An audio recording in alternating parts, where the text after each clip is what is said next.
Qu'est-ce que l'ergothérapie? En quoi ça peut aider un enfant? Et en quoi consiste une intervention en ergothérapie? Voilà des questions qu'on me pose souvent. En fait, l'ergothérapie ne s'adresse pas qu'aux enfants. C'est une profession de la santé qui a pour objectif le bien-être et le fonctionnement dans les activités de la vie quotidienne. En pédiatrie, l'ergothérapeute reçoit les enfants des plus petits aux plus grands. Voici, selon mon expérience, les 10 motifs de consultation les plus fréquents avec les enfants.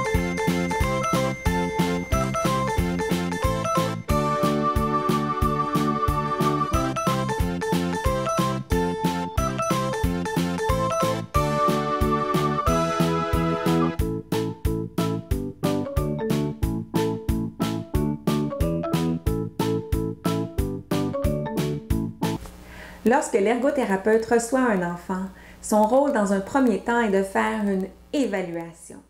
L'évaluation en ergothérapie comporte 3 dimensions. Premièrement, il faut évaluer le développement. Évaluer le développement, ça veut dire qu'on est à la recherche des capacités de l'enfant qui sont des forces pour lui et il faut trouver celles qui ont encore besoin d'un coup de pouce pour contribuer positivement au fonctionnement.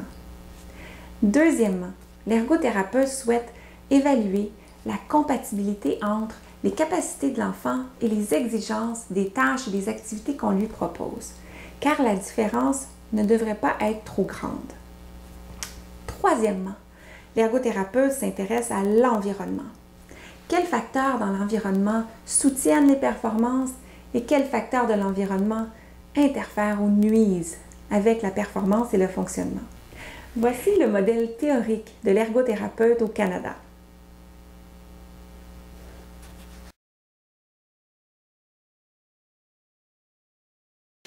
Par exemple, les parents de Julie ont consulté en ergothérapie pour aider Julie avec sa calligraphie.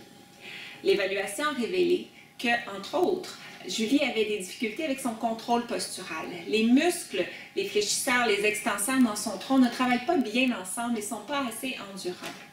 Aussi, elle a remarqué de l'instabilité dans les articulations de la main. Le tonus musculaire est un peu bas et les ligaments autour des articulations sont trop laxes. Et ces éléments-là font que Julie a de la difficulté à bien tenir son crayon.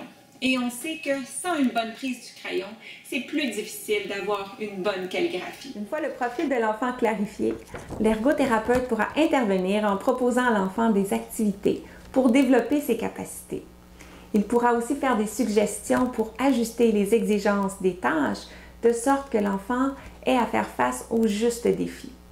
Il pourra aussi adapter l'environnement physique ou procurer des connaissances aux adultes clés dans l'environnement de l'enfant, par exemple son parent ou son enseignant. Pour aider Julie, l'ergothérapeute a proposé des jeux pour aider Julie à développer une bonne posture et sa motricité fine également.